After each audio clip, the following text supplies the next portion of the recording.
he gets up and when we're done, and he says, "Hey, Michael, remember me?" I said, "I remember you." I said, "What are you doing here? I thought you were in Sydney." "Well, I came to see the show." He said, "But I got a question to ask you." I says, "Okay, go ahead."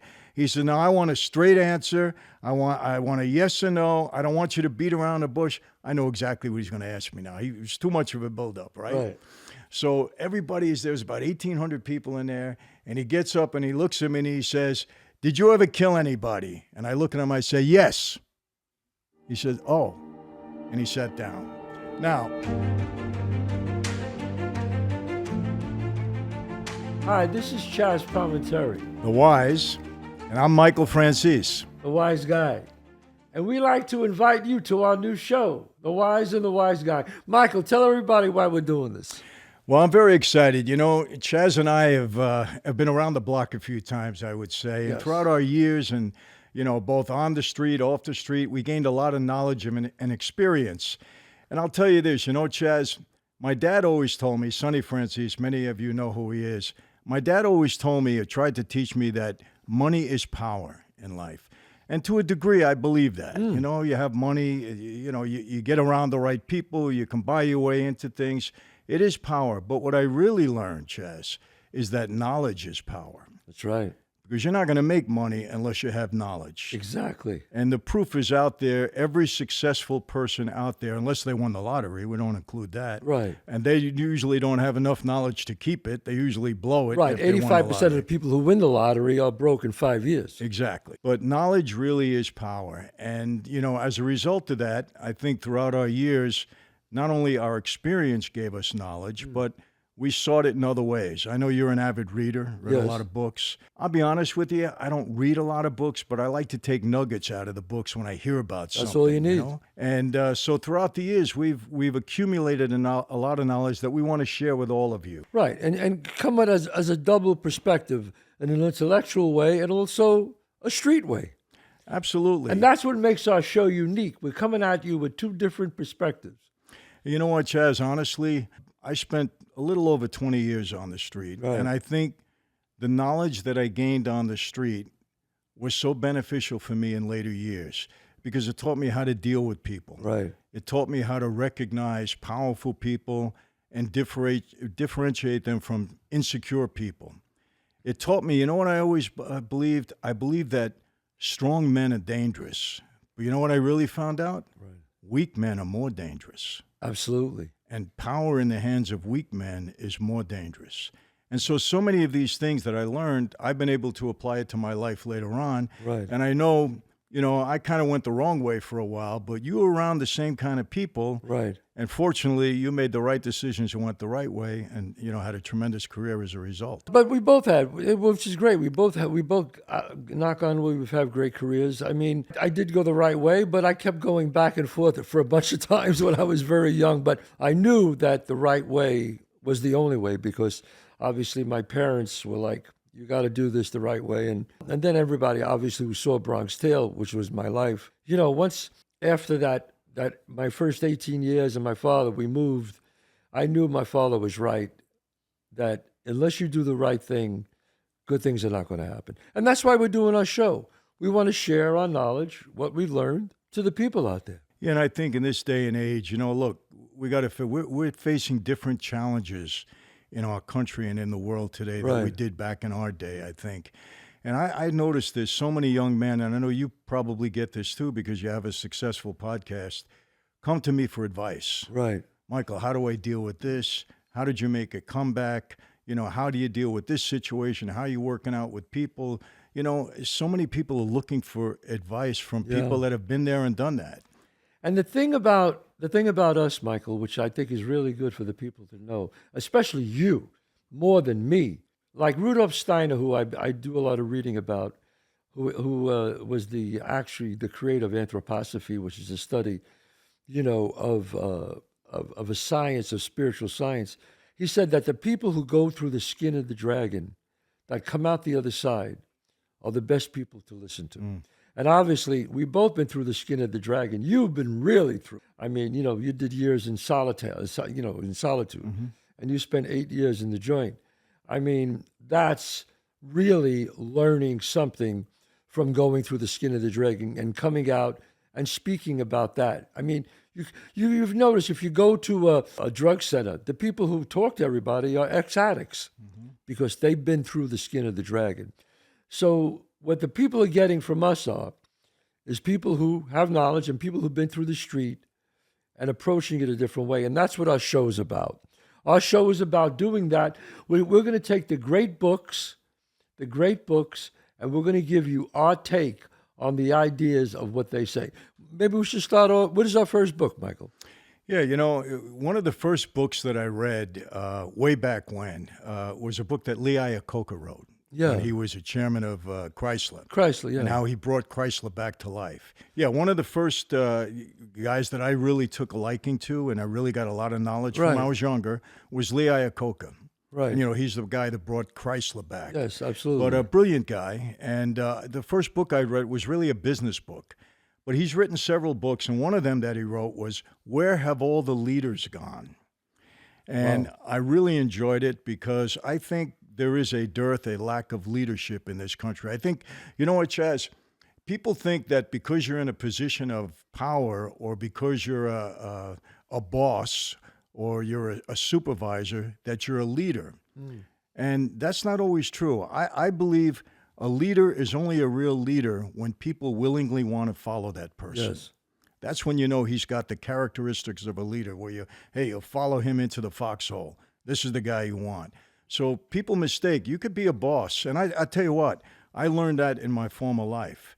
There was people in power there that I wouldn't want to follow them across the street. Exactly. I had to listen to them because they were my boss, they were my supervisor, but I didn't see leadership qualities in them. Absolutely. I mean, this is classic. And we're going to do the book of Machiavelli, The Prince. What he always said, is it better to be loved or feared? A lot of people, they're bosses because you're afraid of them. Yeah. We can name a whole bunch of people who were wise guys, who were bosses, and they really weren't great leaders. Not at all. It's just like they weren't leaders, they were bosses. It's two different things. A leader is someone where a leader has to galvanize. I'm a director, okay? When I direct a movie, you have all these people, you have millions of dollars that every day that you have to worry about, and you have these people that have to work for you. You have to, every morning, you have to galvanize them to can't wait to come to work, can't wait to do the right thing, that you cannot wait to give their ideas and make the project better. But if you go in there and you don't want to hear anybody's idea, whether you're a boss on the street or whether you're a director or just a boss in the office, you have to make people want to work for you. Because in the end, you think because they're afraid of you, you're getting away with it. But in the end, as soon as you are out of the picture or as soon as you step away from them and they know you're not here anymore or they know you took a vacation, they'll stab you. They'll fuck you somehow. They'll do it. They'll do it. But if someone really cares and they're doing it for you, they'll make sure they're prepared to do the best work. Oh, absolutely. And what you just said, about love or fear, I learned one thing. I think love is more important because in my former life, what happened in that life, everybody will look at John Gotti destroyed the life. It's not true, Chazz. John Gotti did not destroy the life. Right. Joe Colombo destroyed the life. No, he didn't. Listen, maybe they made mistakes along the way. Yes. We all did. We all made mistakes. Absolutely. Being high profile in that life is a mistake. Let's face it. But you know what destroyed the life? The Racketeering Act. Because what happened there, guys were kept in line because they had fear of the consequences in that life. You stepped out of line, you can suffer some very serious consequences. Right. But what happened?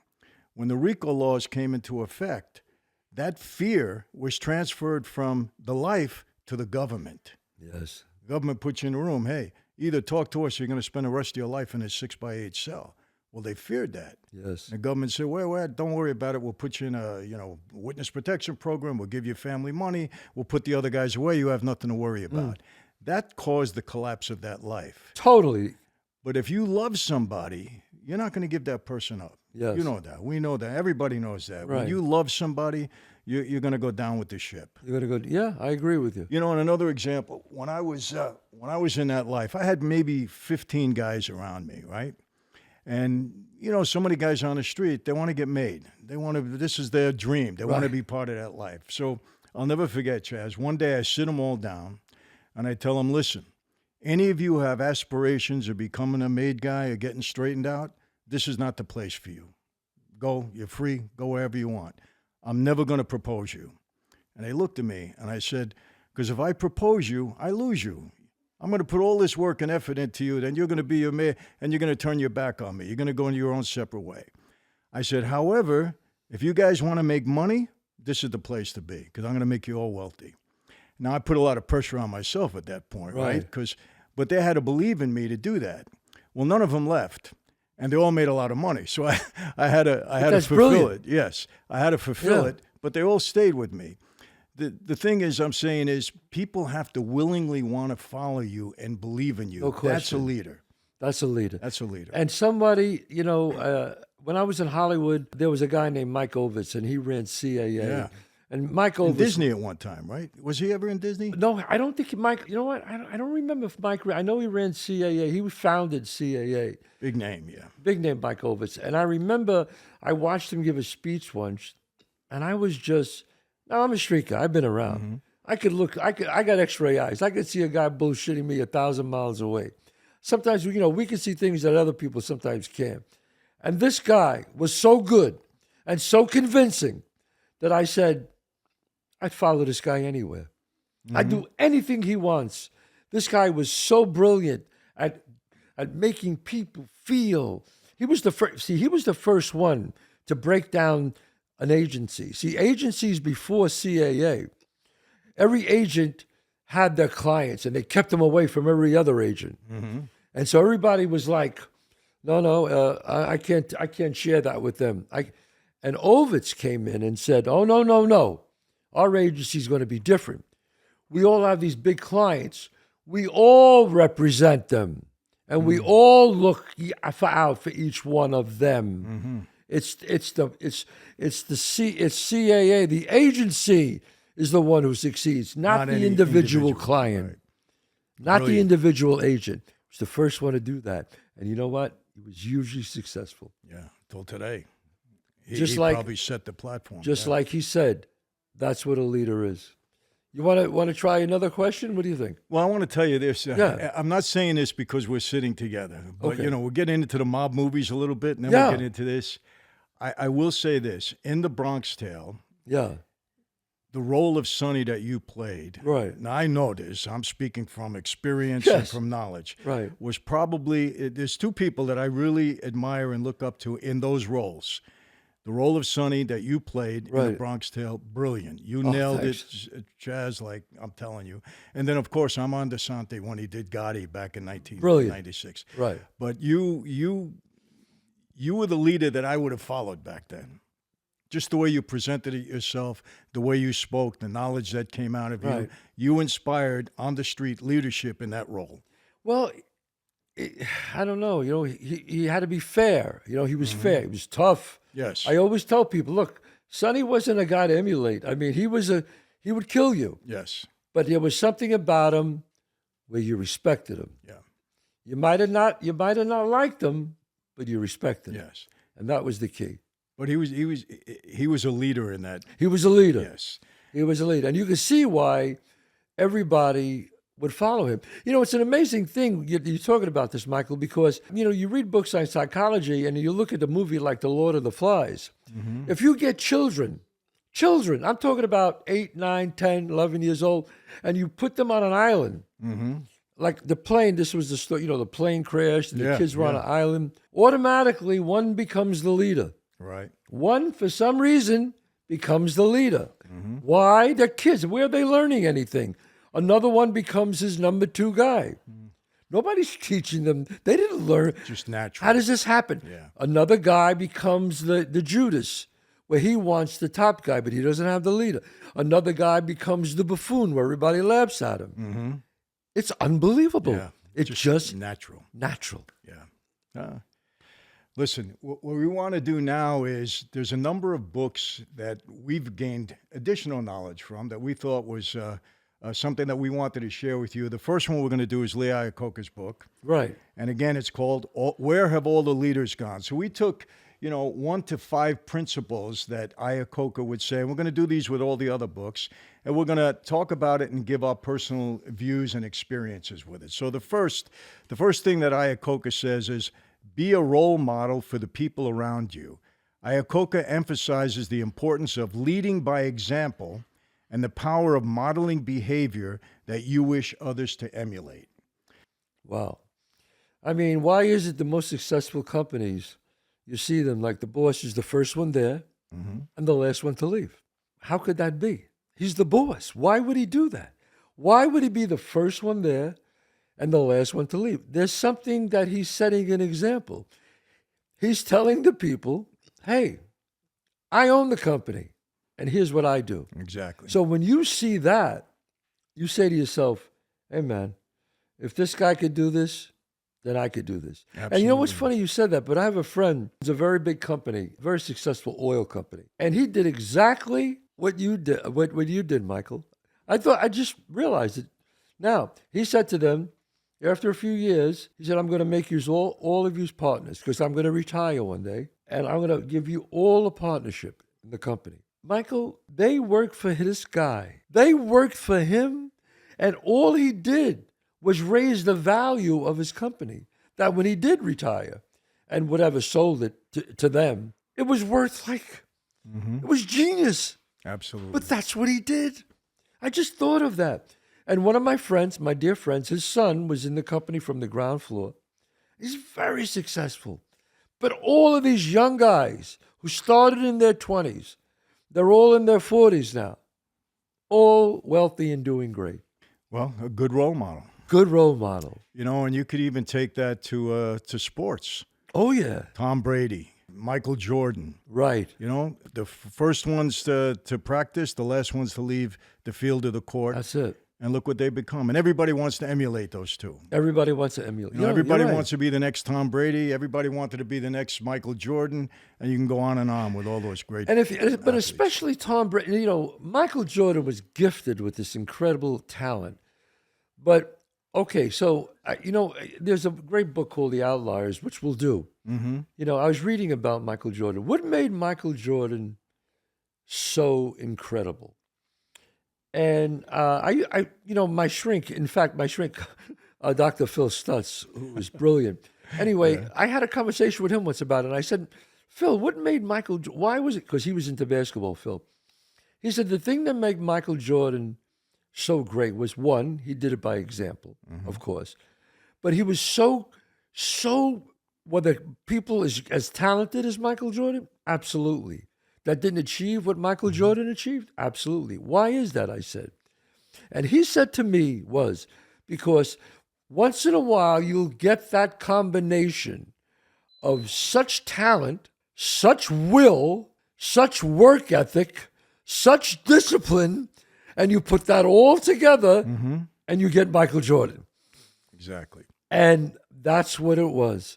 He just, first one there, last one to leave. And if you didn't work like he worked, you were out. He made sure you were out. So everybody around him just was like, yes. Think about it. Michael Jordan's the only guy. Now, look, I don't know where we're getting off on sports here, but that's okay. No, it's good. LeBron James and all these guys, they won 4 championships. Kobe, Shaq, great, won 4 championships. But Michael Jordan won 6 championships. I mean, the only Hall of Famer that he had was, I don't know, was Scottie Pippen? Yeah, Scottie maybe. Pippen, yeah. That's it. Good. That's it. He didn't stack his team like the other guys did. Right. Just him. He won the NBA championship with Bill Cartwright as play center. No disrespect to Bill Cartwright. Yeah, but, no, I get it. But he was so incredible where he made people play above and beyond their means. Where they went other places, they never played like that again. Exactly. He lifted up. Because in professional sports, there isn't that much that separates talent and ability. No. It's all heart. It's all, yes. Commitment, drive. Yeah. That's what really separates the men from the boys, so to speak. Yes. But, as far as talent, they're not, if you make it to professional sports, you're talented. You're talented. Let's face it. Right. But it's that that little edge that people It's have. that edge, and that's why Iacocca was talking about leadership. You want to be a leader. You want to get in that. You want to get in that dugout. You want to walk around going, Tom Brady, great leader, Oh, yeah. great and talented. Don't get me Yes, wrong. but remember, he was a 39th pick. Yes, 39th 39, pick. and he didn't have a great arm, No. accurate arm, a good arm as a quarterback. You got to have a good arm. Couldn't scramble at all. Couldn't scramble at all. Pocket quarterback. Not great footwork. Right. Didn't have an arm like Elway. Didn't have the accuracy like Aikman. Right. But what he did have was this. I am going downfield. And he look around the huddle and say, and all of you are coming with me. Right. You got it? Let's go. That was the difference. And what is it? Everybody wants to play with him. Everybody wants to play with him. Joe Montana had it. Patrick Mahomes has it. That's why these guys, they're such great leaders. You know, there's a story about Montana. I saw it in the movie Draft Day. I love that movie Draft Day with Kevin Costner. Right. But he was talking about Joe Montana. It was a Super Bowl game. Right. They were down to the last minute. They were down San Francisco. And everybody's nervous. They got to score, right? I know the story. And what yeah. happens? They're about to get in a huddle, and Montana looks on and says, isn't that John Candy in the stand? Yes. Right? They're trying to score, and he's looking around like, what is this guy saying? They go back. He scores the winning touchdown. That was it. Yeah. He calmed everybody down. Everybody started laughing. He goes, Yeah. hey, I think that's John Candy over there. Right. And everybody's going like, what the hell are you thinking about? We're trying to win this game, It's but a minute left. But that's the thing. That's the thing by great people, Michael. When everybody is losing their head, it slows down for you. That's why Derek Jeter was such a great Yes. leader. How could he get a hit every time in the clutch? Not every time, but a lot. almost every time. Almost every Yeah. time. How could Larry Bird Not only that, how Right. does he get his 3,000th hit hitting a home run? hit a home run? And you say to yourself, come on. His last time at bat, base hit to right field. Yeah. I mean, Larry Bird, a white guy playing basketball. Me, I got to pick 5 guys from my top 5 of all time. Larry Bird is there. Larry Bird is the small forward. Amazing player. Amazing player. Clutch, boom, shoot, score. Every time he got the ball, except one time that he did miss, but it was a perfect shot. What's his name? Magic Johnson. Magic Johnson Yes. talks about it. That's correct. Yes. But Magic Johnson, point guard, he's my 1. 2, Michael Jordan is my number 2. And I don't know why I'm so good. Larry Bird is there. By forward, that's the forward position is always the one you got to like, I don't know, it could be Malone. It could, I don't know. It could be Tim Duncan. And my center, people disagree with me about this. My center is Will Chamberlain. People don't realize how great Will Chamberlain was. Well, remember when they said he was just tall and he couldn't score? And what did he do? Next game out, he said, I'll show you I can't score. And he scored 100 points. Right. Then they said, you're a big scorer. You're not a team player. Yeah. He led the league in assists. Exactly. Yeah. So anyway, but these are leaders. Yeah, and what we're trying to tell people, you want to be the person that people want to emulate. You want to be the role model. Right. You want to perfect yourself to the point where everybody around you trusts you. They want to be with you. They want to follow you. It's a tremendous characteristic of leadership. You have to have it. You have to have it. Without it, you can't be And a leader. before we get to the next question, because we can go on forever on every question, but I had a director, and he was a wonderful director that directed me in a movie. And I said, wow, this guy's really a good director. And then we had the rap party. And at the rap party, he was like falling down drunk. Oh. Drunk at the rap party. And I sit down next to him, and he's leaning on me, I love you. I lost all respect for him. Yeah. One incident, I tell the people, Michael and I tell you out there, there's an old saying, it's from the Bible. It's your good deeds are written in water and your bad deeds are written in stone. Stone, yes. So you could be perfect all your life, and your boss loves you at the office party. You get drunk at that office party and act stupid, he remembers that. Absolutely. He remembers that. He says, you know what? I don't know if this guy's going to make a good leader, a good promotion. They hold back on you. One stupid mistake. Yeah. Out of all the years, you did great. One mistake.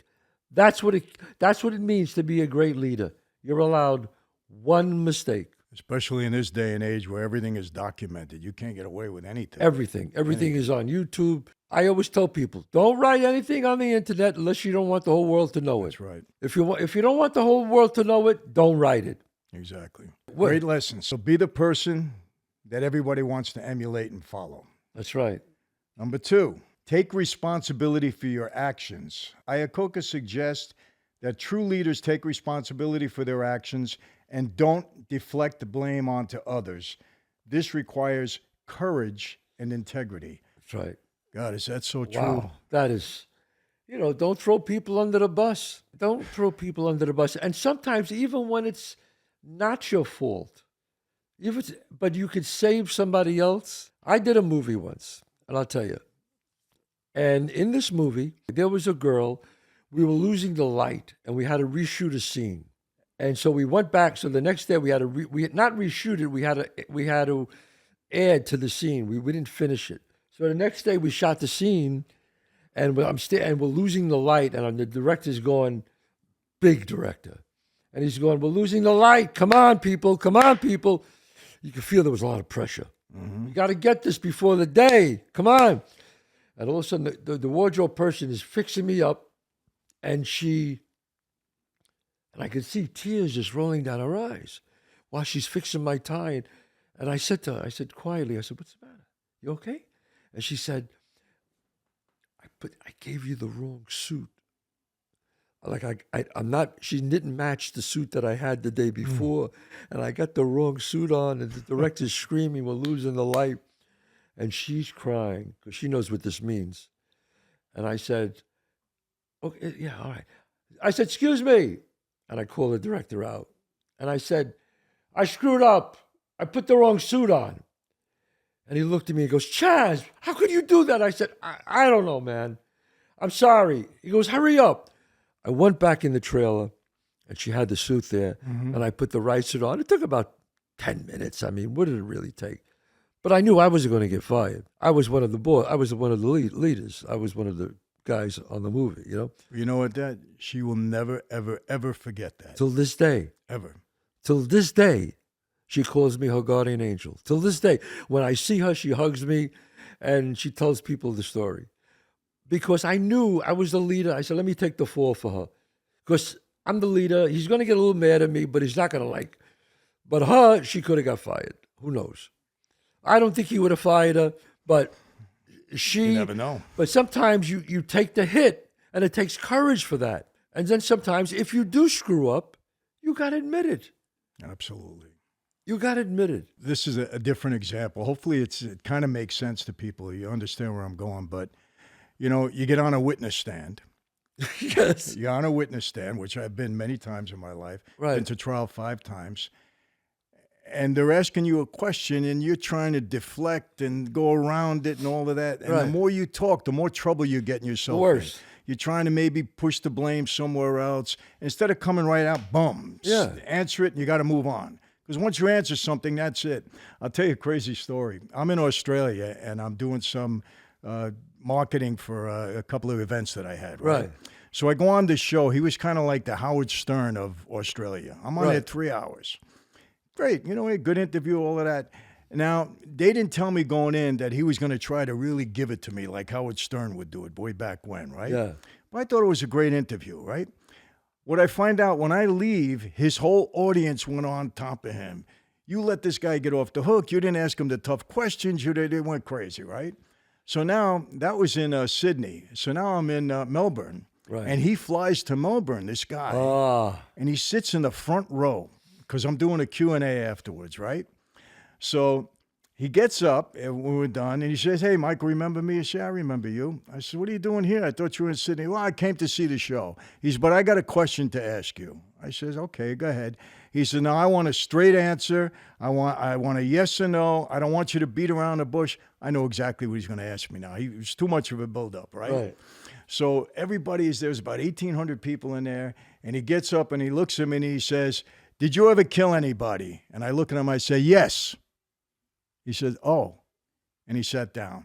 Now, didn't mean I killed anybody. There's no FBI in there. It was just a show and everything like that. But afterwards, I grabbed him and I said, "Let me teach you something." I said, first of all, you broadcasted what you were going to ask me. I knew it was going to be that. I heard you Right. got, soft-stroked over there. I said, I didn't kill anybody, but I had to shut you up immediately. I'm not going to put the blame here or there or anywhere else. I don't know if this is a good example, but what I'm trying to say, take responsibility, Yes. right or wrong. Don't Right. deflect anywhere else, Right. and you'll see how it works out much better for you. Oh, it does. Pete Rose, if he would have said, "Did you bet on baseball?" Yes. Yes. Okay. That's it. Take your hit. That's Take it. your hit. He's in the Hall of Fame. Why did they give him such a hard time? Because he kept lying. He kept lying. He kept Kept deflecting. lying, he kept deflecting, going around. kept lying, deflecting, and then he tried it again. And after all, they said, "You know what? Fuck him." That's it. Because he got on the wrong side of the commissioner, and Yeah. rightfully so, because he was beating around the bush. Everybody knew what he did, and when he was common knowledge. Yes, I did. All of a sudden, it's over. Yeah. It's over. Yeah. Remember when Hugh Grant was on the Tonight Show? Here's Hugh Grant, a big movie star, great actor. He's at the height of his fame. I'm driving on Sunset Boulevard. Yes. Yeah. Well, with the, What do I feel like the doing? prostitute. Yeah. Hey, there's a hooker. I feel like getting a little bum, a little something here. And he pulls her over and he gets caught, whatever. Now, and he went on the show. What did he do? How it went away so quick? Went on the Tonight Show, and Jay Leno looks at him and says, "What were you thinking?" And he goes, "I don't know. I was just driving. I did it. I did it. Yeah. I'm human." Exactly. It went That away. was it. Yeah, and my point, what I was trying to say, Chazz, I got 1,800 people there. They knew what my former life is. Right. If I would have said no, I would have lost my whole audience because they believed in their head Right. that everybody in that life does, we Yes. kill people. That's what they believe. Right. Not true, but I'm saying Not that's true. what they believe. Yes. So in order to just end it, yes, sit down. He had nothing else to say. Yeah, I got to ask you, I never asked you this question. You're not going to ask me that, are you? No. I never asked you this question. But was it true, Michael? Because in my time, in the old days, the only way to get a button was to kill somebody. Was that true? In the old days? Yes, but I want to make this. Yes, it was true. It was true. It Okay. was true. Yes, I never asked you that question. Let me tell you though how it played out. You remember from the 1950s to the mid 70s, they had an expression in that life among all 5 families. The books were closed. The books were closed. They weren't making any new guys. The only Exactly. time they can make a new guy was to replace a guy that died. Right. Every family had the right to do that. Other than that, you couldn't do it. Now, why did they close the books? Do you? Security reasons, the Okay. family, they had enough people there, Yeah. according to them, and that was it. Whatever the old guys had in mind. Mid-70s, they're going to open the books up, right? So now, Chazz, I was waiting. I was proposed and a recruit at the time when guys were waiting 20 years to become members. Right. They were in a recruit period for 20 Right. years, right? So you had a lot of guys coming in. They made a lot of guys. Well, don't take me this wrong, but you don't just go out and kill anybody. There's got to be a reason There's got to in be a that reason. life. Yeah. Because, people need to understand this. When you take that oath of omerta, Right. it's not an oath to lie, steal, cheat, and kill. The oath of omerta means one thing: silence. Silence. You're not supposed to even admit that the life exists. Yes. Now, obviously, we're street guys and other things happen in Yes. that life, but you're not taking an oath to do that. You're Right. taking an oath to be loyal to the family and to never speak about it. Right. So, you can't just go out and say, hey, you got to kill this person on the corner. Things have to happen. So if they believed you had it in you and you wouldn't, refuse an order, well, then you got in. That's how it was then. Yes. So, but the bottom line is, I'm not going to, deflect from that question. Yes, at the end of the day, you had to be prepared to take a life if you were ordered to do it. Wow. And Yeah. that was it. That was it. But Chazz, I have to say this: in defensive things, for a lot of guys, it was a last resort, and murder in that life was taken very seriously. What do I mean by that? And I'm excluding. I can say it because he's gone. I'm excluding some of the guys that had a rule, the Roy DeMeos of the world. Look, Yeah, that was a different thing. Roy DeMeo, you can't soft stroke it. He was a serial killer. It was a Let's serial face killer, it. yeah. He killed guys just because, Serial killer. no, for no reason. Yes. Right. And it was frowned upon. And what happened in the end to him? He met the same fate that That's he right. did with others. You live by the sword, you die by the sword. People judge you the same way you judged others Exactly. throughout your life. Greg Scarpa, kind of the same way. These were a Yes. different category, but everybody wasn't like that. And murder was taken very seriously in that life. You couldn't just go randomly go off and kill somebody. Right. It had to be talked about, and only the boss, at least in our family, could give the order. That was it. Right. So, I say that not to defend the life and not to glorify the life, but there's so many misconceptions out there that this is what we did on a daily Like basis. everybody killed everybody. Yeah, No, it not wasn't true. like that. It Yeah, wasn't like that at in all. the Mayo crew, yes. Yeah, Yes. but again, he met with the same fate that he. Yeah, you they all know, did, yeah. And I can't speak for that. It was a different crew, different family. Obviously, we knew by reputation what was going on, but it was frowned upon. Yeah. You know, See, the thing about the life is it's very rare that you get some guys that are crazy, they got a lot of balls, and then you get some guys that are really smart. And the ones that become bosses are the ones that got a lot of balls and really smart. That's right. Tough guys who are really organized. Like your dad, Gotti, John Gotti, was very smart, and he was a tough guy. Crazy, like Roy DeMeo, guys like that would never become bosses. no, Because they're just too crazy. no way. So when you got the right combination, then you become a boss. I don't know where we got on this, but But it's interesting to people because Yeah. we're talking about leadership. This is leadership. all We're about talking leadership. about leadership in the question, yes. In that life, if you told me, Michael, who would be the leader that you would want to emulate? Right. To me, Frank Costello, Yes. the prime minister. He knew how to do everything right. Yeah. He knew how to apply himself when he had to. He knew how to get around politicians. He was a money maker. Right. He didn't want to be a violent guy. Right. Carlo Gambino the same way. You got to give him credit. Carlo Gambino, if I'm not mistaken, never spent a day in jail. I think one day. One day. That was it. He has small conviction for something, but Wow. he was boss over his family for 20 years. Nobody knew really. He wasn't out there. The government was on him all the time. Right. Never got him for anything. Yeah. He died peacefully in his home in the 70s. He was Right. the right kind of leader. That was the right kind of leader. Yes, but he was the most powerful family at the time. So Wow. he had something going for him the right way. He was a good leader. Yeah, no question. For whatever it was, we're not talking about what they led or what they did, but he was a good leader. In that life, In that life, he was a good leader. He was a good leader. Mike Ovitz, he was a great leader. So we're talking about, the question was leadership, and Michael and I are talking about what just makes a good leader. Yeah, and please, I'm not glorifying the life. No, no, people no. know me. We don't do that. But we're just being honest about, leadership qualities in whatever, walk of life you're in. There's certain leadership qualities that transcend any kind of walk of life, and you got to have them. You got to have them. So, Let's do. all right, let's go to number 3. Build strong relationships. Iacocca argues that effective leadership comes down to building strong relationships and trust with people around you. This requires empathy, listening skills, and the ability to communicate clearly. How right is that? Wow. Empathy. How important is that? There was a great speaker who I was following on YouTube. I wish I could remember his name, but I can't. But I don't want to take credit for what he said. But he's the one who said it, and I picked it up. And he said that a great leader will walk into, we'll see a guy who's not doing really well in his business, and he'll have the guy come in to see him. And and there's 2 types of leaders. The first leader will say as he walks in, "Hey, Joe, what are you doing?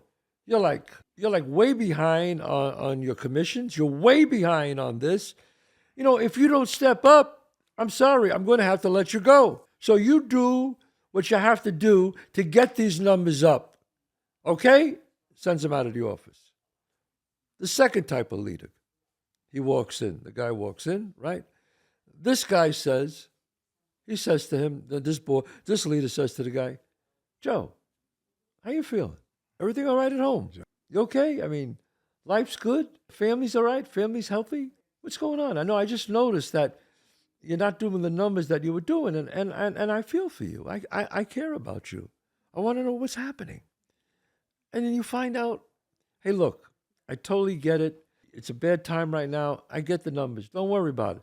See what you can do to put back up. I just wanted to be aware of it. Your job is great. You're with me, babe. I'm behind you. Two different approaches. Yes, but so important. I mean, the second guy, you got him. Now he knows you have feeling for him. You know, he wants to work for you. It's the wise approach, and you gotta show people concern, Chaz. You have Right. to. You have to make them know that you care about them. It's the Machiavellian thing, love or fear. You know, you might get the fear might get the guy to work harder in the first week or two, but then he's going to just crack under the pressure. Where the other guy, you're building a world with him, a relationship with him, that he'll work with you from now until forever. Yeah, and you know what else you find out? If that person doesn't respond right, well, then you know what kind of person that is. If Exactly. you're being empathetic to him And they're still or to not. her, yes. So it's a way of also finding out the character of the person. Right. So that's then it's a working for way you. of, if you do got to, cut ties with him. Yeah. I had a guy say to me once, he goes, "Hey, Chaz, I got to ask you a question." He goes, "You grew up with wise guys, and you'll relate to this." He goes, "Why do wise guys are so nice to you before they're about to kill you?" And I say, well, the reason why they're nice to you is because they're not sure if they're going to kill you yet, usually, sometimes. But the reason why they're so nice and they say to you, like, "Hey, listen, it's been, or not kill you or beat you up," is, "Hey, listen, it's been a month now and you haven't paid me yet. Like, why don't you do the right thing? Because next time I see you." So the reason why they're so nice to you, and this is my thing, what I always thought of, because speaking to guys like Sonny and guys like that, where Sonny would always say, "I'm so nice to them because what I'm about to do to them is going to be so bad that I have to justify it. That in my mind, I got to go, hey, I gave him every out in the world. Right. I tried to tell him, unless he follows the rule, this is going to happen." And because this was one incident that he kept telling this guy, the guy kept stepping on the dope. He would get the money. He would get the money. I mean, get the dope. He would give it to these two guys. They were supposed to give it to the dealers. They would step on it before they gave it to the dealers, so they could have their own share and give it to us. And he kept telling him, "I know what you're doing. Please don't do this anymore." Yeah. And you know what? He kept doing it, and so one day they found out that he was not around no more. And you talked to him about it, and he said, "Hey, I tried. I was so nice to the guy."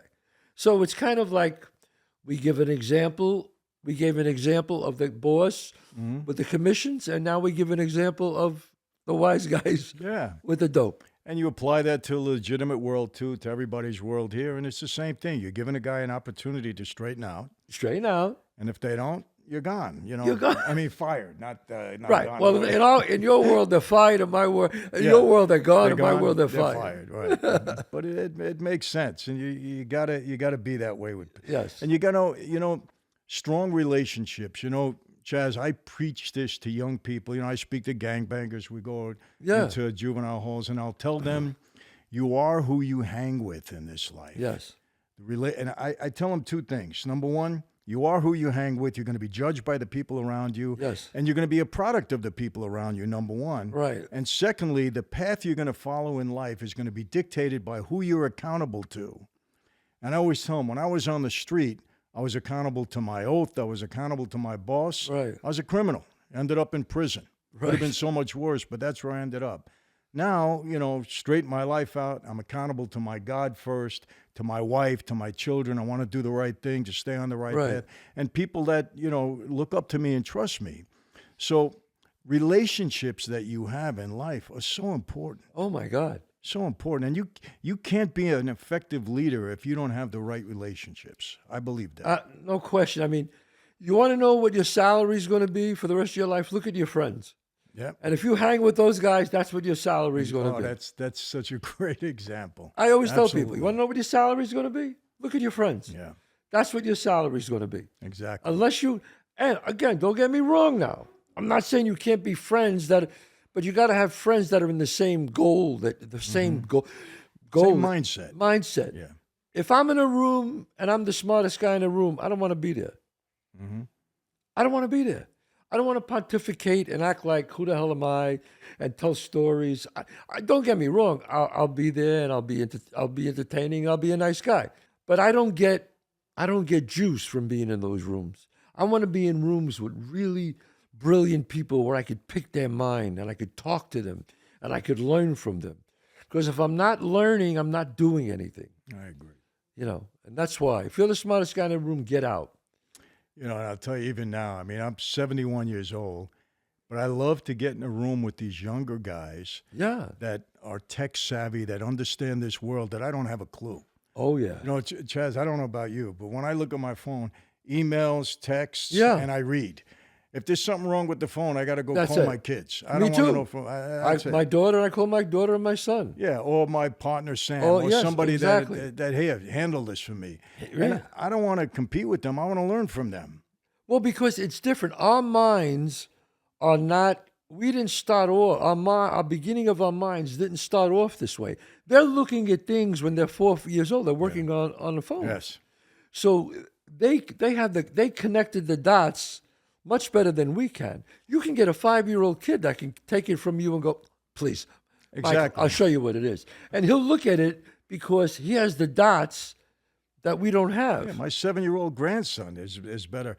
But you know what? I don't want to learn it now. Yeah, it's too late anyway. It's who wants to? Yeah. We'd rather get the advice or the counsel from those. We're or smart the enough to go, knowledge. hey, teach me. Yeah, do this. Exactly. And there's nothing wrong with that. Some No. people, are intimidated by that. I welcome it, and I'm sure you do I too. welcome it. I'm not intimidated by it at all. I mean, listen, I just filmed my one-man show and I directed it and now we're editing it and my guys are editing and listen, you learn from everybody. That's how it is. And by the way, one-man show, Bronx Tale, what is it, 30 years? 34 years. 34 years. If you can do anything for 34 years, you're on the top of your game, let me tell you. So, Oh God, yeah. But I love what we're saying here, and I'm sure that so many people can. It's just so great to get the street sense and the legit sense of what. And we answer the question in both ways. Yeah. Should we take on another one, or you want? Yeah, and I got to tell people, your relationships, we can't stress enough how important it is and how it impacts your life.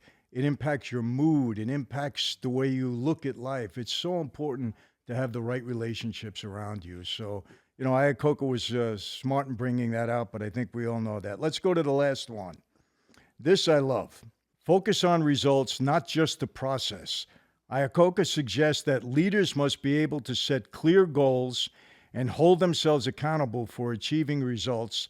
This requires a focus on outcomes, not just process. Focus on the results. So true. You got to have a plan. You got to have a plan. In the words of the great coach John Wooden, he said, if you fail to plan, you're planning to fail. And if you got to plan. You got to plan what the results are. Where am I going? What is the end thing? And the way I describe it, you can describe it as really easy. When you go to the grocery store to go buy, say you go to the grocery store and you want to buy some stuff. If you know exactly what you're going to buy before you go in, you'll be out of there in 10 minutes. Right. If you just go to the grocery store to buy food, you're in there for an hour. Yeah, you're going down every aisle. Time is money. Yeah. I got to go in there. What do I need at home? I need steaks. I need ketchup. I need mustard. I want sardines. And I want some pasta. Those 5 things. Boom. I'm in the thing. Pasta. What? Steak. What? Oh, this. Boom. Boom. That's the way life is. If you approach life that way, okay, we're going to do the great book, folks. Another one of our books that we're going to do is Discipline is Destiny. A great book. A wonderful book. We'll talk about that one later. But if you have the discipline to wake up in the morning, I get up at 8, I work out for an hour, then I do this, then I do my podcast, and then I do your day is man. But if you wake up and you don't know what you're doing, I think I'll go here. Hey, isn't there something going on at the park? Let's go take a. You're wasting your time. And especially at our age, time is money. Time is a lot of money. So we tell you guys, one of the great things as a leader is manage your time and focus on the results of what your goals are. Little goals, big goals. When you say that, Michael? Oh, absolutely. And, it sums it all up when you say the definition of insanity Right. is doing the same thing over and over again and expecting a different result. Right. Yes. You know, results are everything. The process in getting there, okay, it's important. Right. Sometimes you can streamline that process, you can change it. Right. But if you're doing the same process and getting the result that's not desired, you're making a mistake. Right. You got to know how to change You it. got to know how to change it. If your life is exactly the same the way it is, and nothing changes, that means you're not doing nothing to change it. Exactly. If you don't change your life, then your life won't change. I mean, my God, if you always do what you always did, you'll always get what you always got. It's really simple, It's very simple. you know. It's very simple. And whether you're a leader or you're just who you are in life, you know, you have to focus on not the process all the time. You have to be willing to change it. But what result are you trying to achieve? That's what's important. And Right. get the result. Right. And are there short-term goals in getting to the big time goal? Those are the things. Well, you know, I mean, we just broke down 3 questions, and we could take hours on all of this. We can go on and on. But and I on. think for our first show, I think we made a lot of good points. I think so. And I think, again, you know, Chazz and I have been around. We have a lot of knowledge, but we can always learn from somebody else. Right. And that's why it's so important. You know, be a good reader. When you know people have something to offer you, be a good reader. You can get so much out of reading, you know, and getting the Right. knowledge and experience that others have achieved throughout their life. And Right. we want to share this with you, also giving our own perspective on it. And hopefully, you know, this is not only entertainment. Of course, you know, we hope you enjoy watching us, but we want you to be able to get something out of it to improve your lives. It's all about improving your life. I mean, just think, if I said to you right now, I said, hey, I always think about this, Michael.